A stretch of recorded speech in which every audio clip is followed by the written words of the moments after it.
What's good, y'all? Welcome to another episode of Jack Does Science. In this experiment, we're going to be investigating the properties of water. You've probably seen these water striders just chilling on the surface of a pond nearby, and you've almost certainly seen videos of this guy. But what's the property of water that allows insects and lizards to do this? Also, have you ever looked at a tree and wondered, how does water get from the roots to the very top of the tree if gravity's in effect? Okay, confession, I've never actually thought this to myself, but there's no time like the present to find out. So let's hop over to the kitchen and we'll get started.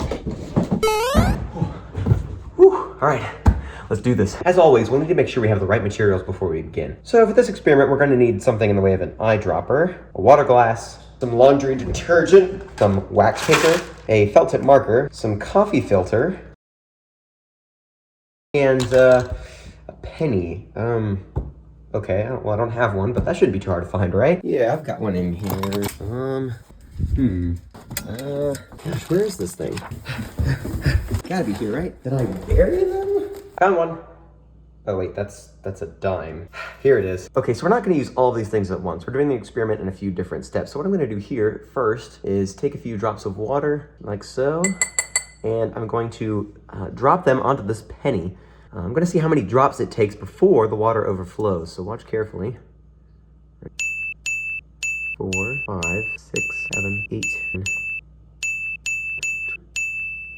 Notice it's not overflowing yet, but there's a little surface sort of rising up there. 14, 15, 16, 17, 20. Yo, that's crazy. 21, 22. Okay, I need more water. That's 22 drops of water, and none of it is overflowing from the penny. At least I don't. Whoa! Oh, there it goes. It just went. Look at that. I don't know if you saw that on the camera, but that took 22 drops, and even then, it was kind of hanging on there for a little while before it went. So let's just put that number down and save it for now. All right. So now we're going to rinse and repeat this experiment. But we've got one slight little wrinkle we're going to add here. Before we add our water, we're first going to add a drop of laundry detergent on top of the penny, right? So we're going to put that right there. And just a little drop. And now I'm going to spread it around on the surface of the penny, right? So it's all over. Like so. All right, let's see it.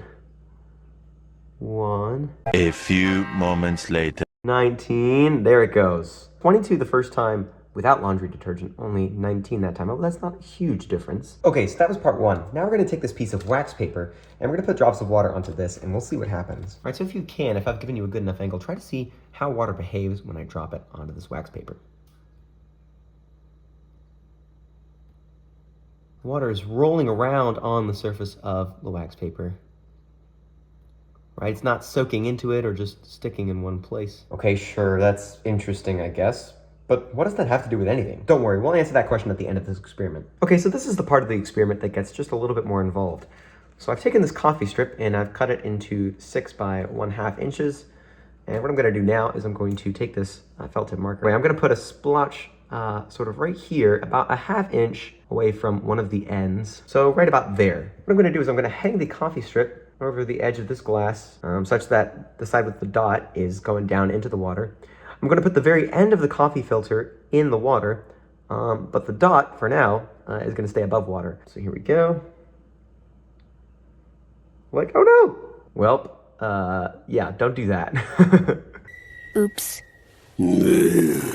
Okay, let's try that again. And this time I'm gonna put the dot just a little bit higher to be safe. Now, the water, you can see, is already starting to climb up coffee filter here, and so it's already overtaken our black dot. Wow, that's actually going really fast. So what I'm gonna do is I'm gonna set a timer for 30 minutes, half an hour. So I'm just gonna come back every 5 minutes and check on this thing and see how high it's going. Although, as you can see here, it's already going pretty high up the coffee filter. But yeah, let's give it half an hour and see what happens.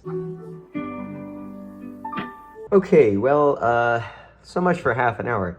It actually took the water, I think, less than 5 minutes to climb all the way up the coffee filter. When I touch it very near the top here, it's pretty much already wet. So in less than 5 minutes, the water has climbed all the way up to the top. Normally, I think that was supposed to take a little bit longer, but hey, for the purposes of our experiment, I think it works. Okay, so what was the point of all that? So this experiment actually demonstrates for us 3 key properties of water: cohesion, adhesion, and surface tension. But first, we need to know a little bit more about water. A water molecule is a polar compound. This means that the 2 sides of the atom have opposite charges. Hydrogen bonds occur when the negatively charged oxygen end of the water molecule attracts the positive hydrogen ends of the other water molecule. When hydrogen bonds form, we call the attraction between them cohesion. Think of it as the force that keeps the water molecules together once they've bonded. This is why drops of water can roll around on top of wax paper.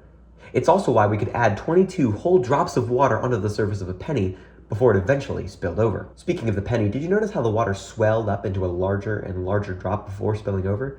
That's what's called surface tension. The hydrogen bonds in the water pull the water molecules closer to the surface downward, creating this sort of skin-like layer on the surface of the water, which is why our water bug can do what he does. Adhesion is like cohesion, but instead, it's the force that holds molecules of different substances together. This is why the water was able to travel up the coffee filter, and why it's able to travel up the roots of trees.